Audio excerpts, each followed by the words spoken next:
শিক্ষার্থী বন্ধুরা, আজ আমরা শিখব কোন ধরনের ওয়ার্ডের সাথে আইন যুক্ত করার সময় ওয়ার্ডের শেষ লেটারটি দুইবার লিখতে হবে।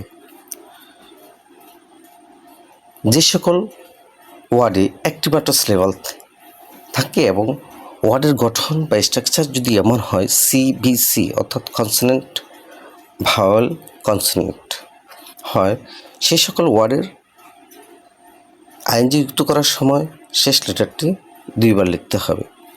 অর্থাৎ স্ট্রাকচার যদি এমন হয় সিবিসি বা কনসোনেন্ট ভাওয়েল কনসোনেন্ট, তাহলে সেগুলোর সাথে আইন যুক্ত করার সময় আমরা যে শেষের যে লেটারটি থাকবে সেটা দুইবার লিখতে হবে।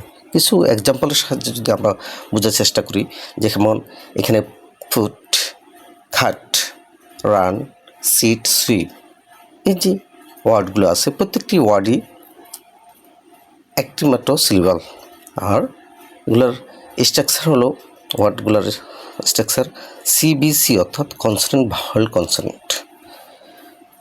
তাহলে এগুলো প্রত্যেকটির শেষে যে লেটারটা আছে সেটা দুইবার লিখতে হবে। আইন যুক্ত করার সময় সেটা দুইবার লিখতে হবে। যেমন running, RUNNING, running, sitting, SITTING, sitting.